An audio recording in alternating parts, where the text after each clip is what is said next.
So the two pathways to living in Japan, as I have found it in my 22 years of living here. One, staying in your little bubble. Or two, being happy to experiment or try different things outside of your comfort zone.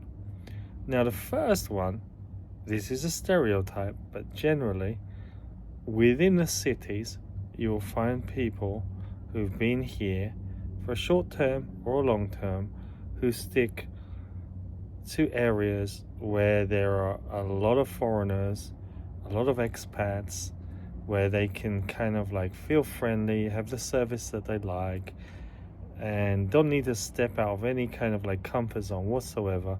Don't really need to jump into the language too much, depending on, but there are, I mean, I wouldn't say the language side is not jumping in so much, but I would say that their social connection to Japan is limited. And then you have the other side where people are trying to connect, do different things, try different things, and honestly try to see society from not just their little kind of like bubble within central Tokyo or central Kyoto or central Osaka or Nagoya. And and as you move down to different cities, that little bubble becomes smaller and smaller and tighter.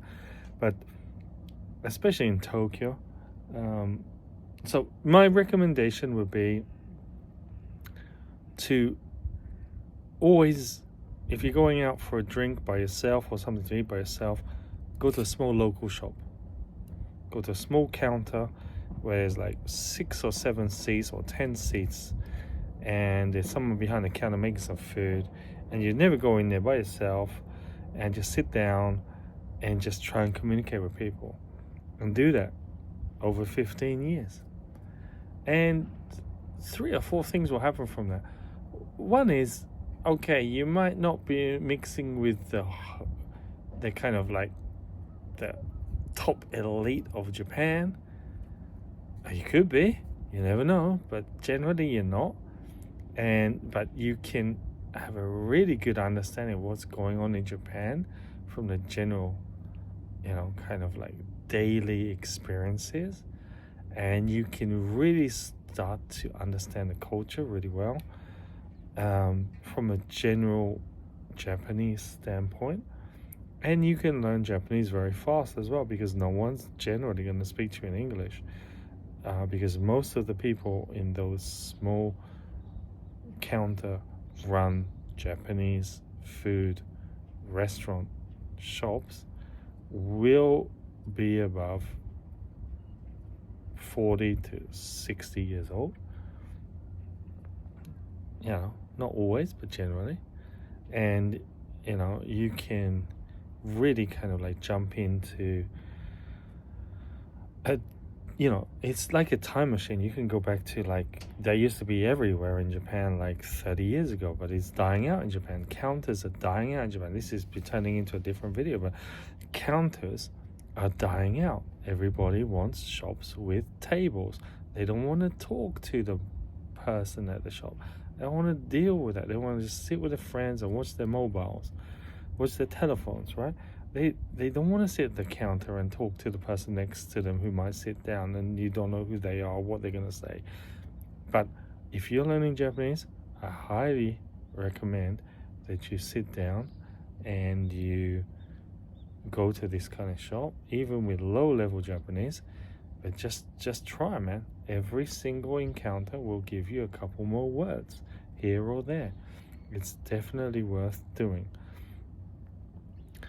So, coming back onto point, I mean, there are 2 ways of doing this. I mean, I've seen people who've been here 30 years and they've done extremely well.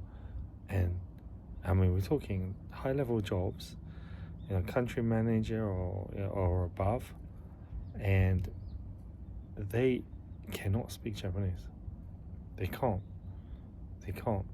They have an amazing understanding of the Japanese mindset of how to navigate Japanese people, but they do not understand smaller details. If you take them out of their setting of their company, they can't understand certain situations. And I'm just giving, like, not extremes, but it just depends on the situation. But you have a choice, is what I'm trying to get at. When you arrive in Japan and you come here, you can be in your bubble. You can try to expand your bubble. You can try to be in your comfort zone, or you can try to do something a little bit different. Now, I've found that people who are very successful have tried to be across all layers of society here. And when I say successful, I'm not just talking about money. I'm talking about mental stability and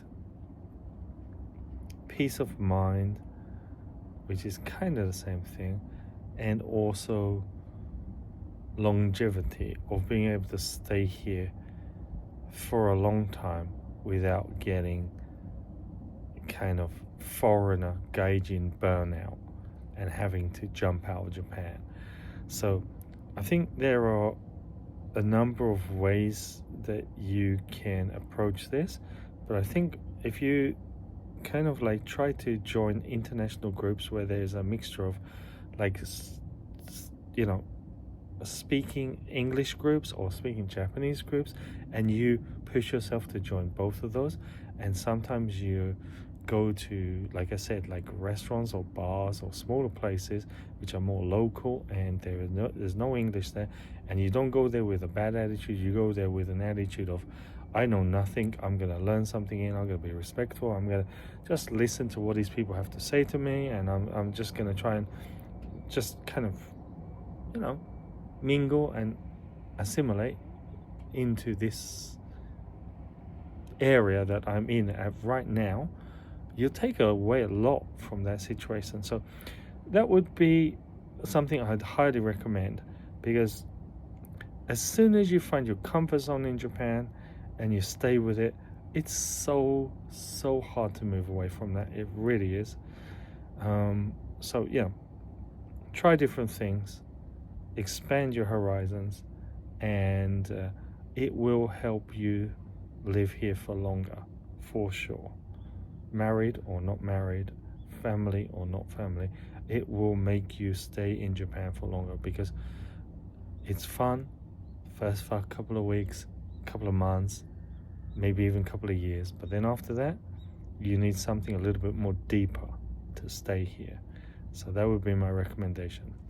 So thank you for listening, and bye from Japan.